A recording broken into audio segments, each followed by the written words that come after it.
бүх нутгийн зөвлөлүүд, бүх албан байгууллагууд энэ хүмүүст уриалга гаргаж байна.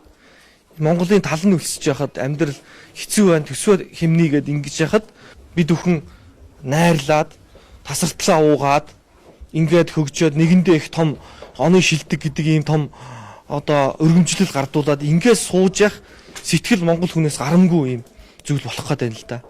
Тэгэхээр энэ найр наадмаа зогсоогоод тал нь хэцүү байгаа, өсөглөн байгаа хүмүүстээ нэг 5-10 өдрийн хоолч гэсэн авч өгье л да. Би бол энэ шинжил гэдэг зүйлээс жавхлан өнөөдөр татгалзаж байна. Ер нь цаашлаад энэ бол миний тэмцлийн эхлэл. Цаашлаад Монгол товсгол юм. Ийм Монгол орн, эх орн ийм дорой муухай байдалд орчиход байхад энэ Монгол улсын ерөнхийлөгч гэж хүн дуурахгүй байгаа юм байна. Тэр нэг залж нөхөр яагаад дуурахгүй байна? Өнөөдрийн гараад ирсэн ерөнхий сайд гэж хүн 40 хоног боллоо. Зөвхөн сандал суудлын 8 арилжаа, зөвхөн намынхаа эрх ашигыг бодоод өнөөдөр хэдэн хоног жингээл алга боллоо шүү дээ. Тэгэхээр энэ хооронд энэ зүйлийг яагаад санаачлаад ингэж хийчих болохгүй байгаа юм. Тэгэхээр энэ хүмүүс бол үнэхээр тархины дураалд орчиж байна. Энэ хүмүүс энэ Монгол эх орноо гэдэг сэтгэл үнэхээр байхгүй болчихж байна. Тэгэхээр бид бүхэн энийг Монголын урлагийнхандаа, Монголын энэ зөв зүйтэй, энэ зөв зүйлийг, сайхан зүйлийг хүсэж байгаа залуучуудаа энэ зүйлийг уриалж байгаагаараа л онцлог байна. Энэ нэг хувилдаанаа эрхэм болгодог, зөвхөн амин хувь арга ирээ боддог, энэ сэтгэл зүйтэй хүмүүсээр удирдуулахаа болио л гэж.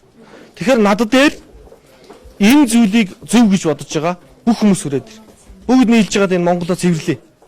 Энэ хүмүүсийг ингэж нэг баярлуулж, энэ хүмүүсийг нэг ингэж найр хөгжөөж, хүссэн ч хүсэхгүй байгаа энэ муухай гэдгэр зан энэ зүйлээс л ангижрий гэж байгаа.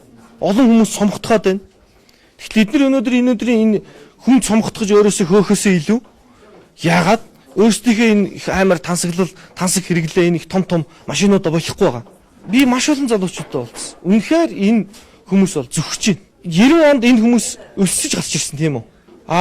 Өнөөдөр хүмүүс гэр гэртээ өсөж байна. Өнөөдөр Увс аймагт хүмүүс картаар хоол идэж штэ. Тэгэхээр нэг дээр үеийн картын бараа гэдэг энэ зүйл. Тэг яг төстэй үйл явдал ирж байгааз. Энэ хүмүүс өсөж гарч ирсэн бол өнөөдөр Монголыг яг тэрэн шигээ өсгсөн ийм байдал руу аваад ирчлээ. 90 онтой харьцуулах юм бол хичнээн лангуун дээр тэр үе чинь бараа байхгүй хүмүүст мөнгө байгаад байсан штэ. Одоо бол лангуун дээр бараа байгаа мөртлөө өнөөдөр хүмүүст мөнгө алга болчиход штэ. Тэгэхээр энэ бол хувьсгал гарах диктаторгүй нийгмийн захиалга ирчээд байна. Би хэлээд байгаа шүү дээ. Муулан дагдаг. Шоолн дуурайдгээ болооч те. Намайг яаж болов үгүйсэг.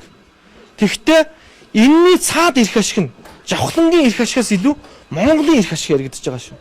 Тийм учраас би хундаг тулгаад би тийм учраас найр хөгжөөгөөд би сайхан байна гэд явахыг хүсээгүй. Монголын эрх ашиг надад эрхэм байгаа учраас би өнөөдөр төрөвчөө түнтийтэл баяжчаад ингэж байгаа юм биш. Миний сэтгэл баян байгаа учраас би энэ түмэн олонтойгоо хамт өсөе л гэж байгаа. Түүнээс биш би ганцаараа нэг пентитлээ нэг баахан шинжилийн найран дээр гүйчгээд өнөөдөр би ийм ярихыг хүсэхгүй байна л да. Олон залуучууд энийг дэмжиж штэ. Нийгмээрээ хураалж штэ. Тэгэхээр би энэ давлгааг л үүсгэхийг хүсэж байна. Одоо жишээлбэл оюутны зөвлөлүүд, дээд сургуулиуд жавхлаахаа таны энэ зүйлийг дэмжиж байна.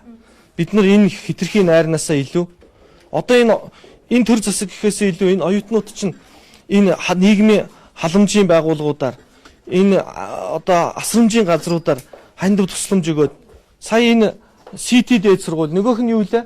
Хүмүүнлэг их засаг дээд сургуулийн оюутнууд нийлээд сая тэр нөгөө төлцсөн хүүхдийн гадагшаа явах зардалд хандив тусламж өгсөн байна шүү дээ. Энэ залуучууд чинь шал өөр зүйлийг хараад нийгэм шал өөр зүйлийг хүсээд байна шүү дээ. Тэгэхэд энэнийг нөхдүүд баярын бичиг бэлдээ сууж байгаад л би харамсаад байна. Та нар би энэ танад зурагтаар дамжуулаа хэлчих. Та нар энэ найр хөгжөөгөөд энэ Монголыг ийм заван болгож хичээд та нар найр хийгээд үзээрэй. Та Монголоо хохирон монголчуудаа өсгөн та нар найрлахыг бид нар төвчөхгүй зогсоно.